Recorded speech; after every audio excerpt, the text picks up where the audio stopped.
440 volt, অতি ভয়ঙ্কর। নাম না করে অর্জুন সিংকে কটাক্ষ মমতা বন্দ্যোপাধ্যায়। ডেঞ্জারাস, এক কথায় বললে বলবেন ডেঞ্জারাস। 440 ভোল্ট, এদের ছুটে নেই, এদের ছুলেও দোষ, না ছুলেও দোষ।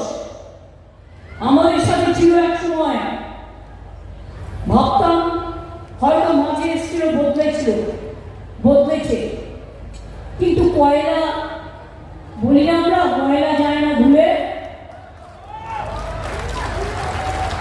আর কয়লাও যায় না বলে বেড়াচ্ছি তৃণমূল চোর।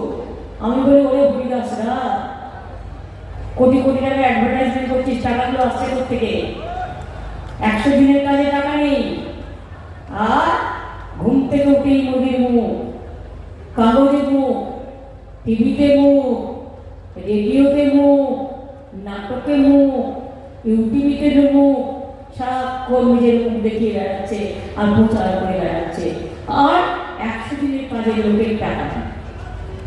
আজ এ ভাষাতেই ব্যারাকপুর লোকসভা কেন্দ্রের বিদায়ী সাংসদ তথা বিজেপি প্রার্থী অর্জুন সিংকে আক্রমণ করলেন মমতা বন্দ্যোপাধ্যায়। প্রসঙ্গত, 2019 সালে লোকসভা নির্বাচনের আগে তৃণমূল ছেড়ে বিজেপিতে যোগদান করেছিলেন অর্জুন।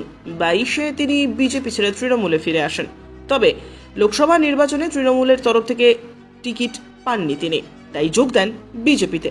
মুখ্যমন্ত্রী মমতা বন্দ্যোপাধ্যায় তাৎপর্যপূর্ণভাবে অর্জুন সিংকে ভয়ঙ্কর বলে আক্রমণ করলেন।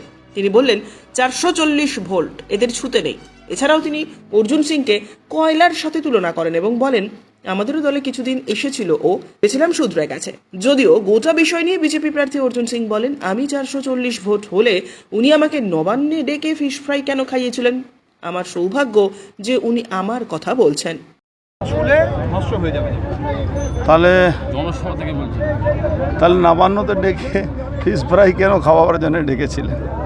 আমি যদি 440 ভোল্টই থাকি, এইটাও একদিক ভালো।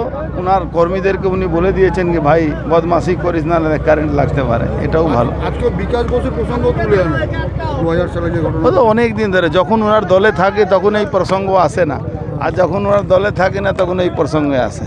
ওদের কোনো অসুবিধা নেই তো। সিএএ এনআরসি করতে দেবে না, মোদিজি বলে দিয়েছেন কি কার ক্ষমতা আছে সিএ আটকাতে, কার ক্ষমতা আছে এনআরসি আটকাতে। দেশে আইন যখন পাস হয়ে যায় কারো ক্ষমতা থাকে না। তারপরে বল ইছাপুর রাইফেল ফ্যাক্টরির সমস্ত এমএসএফ অন্য জায়গায় অর্ডার ইসরায়েলে চলে যাচ্ছে।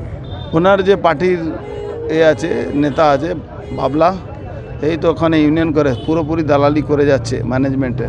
কিন্তু দায়িত্ব নিয়ে বলছি, কোনো ইছাপুর রাইফেল ফ্যাক্টরি যাবে না, আরও উন্নতম মানে ওখানে অস্ত্র তৈরি হবে। উনি এটা জানেন না, এই জন্য বলছেন। মোদির গ্যারান্টি যে 420, মোদির গ্যারান্টি 420, মোদি যে গ্যারান্টি দিয়েছে 420। মোদি গ্যারান্টি 420 না, উনাকে লোক সবাই 420 ভাবে। উনি বলেছেন কথা রাখতে না পারলে উনি, আরে কথা কি কথা রেখেছেন আজ পর্যন্ত বাংলার মানুষের জন্য? বাংলার মানুষকে শিক্ষা দিতে পারলেন? বাংলা মানুষকে স্বাস্থ্য দিতে পারলেন? বাংলা মানুষকে কি নাম ল অ্যান্ড অর্ডার দিতে পেরেছেন? ইন্ডাস্ট্রি দিতে পেরেছেন? রাস্তাঘাট দিতে পেরেছেন? রোজগার দিতে পেরেছেন? কলেজ স্কুল দিতে পেরেছেন? সব জায়গায় তো চুরি। আর চুরি মজার ব্যাপারে, অন্য কেউ চুরি করবে না, সব বাড়ি লোকই থাকবে। এমনকি রেশনও তারা দিচ্ছে, বলছে চাল দিচ্ছে তারা, দিচ্ছে তো, জল দিচ্ছে তারা। তাহলে 22,000 কোটি টাকা শুধু এই জ্যোতিপ্রিয় মল্লিকের অ্যাকাউন্টে গেল কি করে? দিকে দিকে আপনারা পোস্টার করেছেন নো ভোট টু কিছু একটা। আজকে জনসভা থেকে মুখ্যমন্ত্রী আপনাকে নাম না সেনা করছে, তৃণমূলের মদত আছে। কত আমার গুরুত্ব আছে বলুন তো? মমতা ব্যানার্জিকে আমার নামে বলতে হচ্ছে, এটাই আমার পাওনা। অর্জুন সিং, ব্যুরো রিপোর্ট, উত্তরের প্রহরী।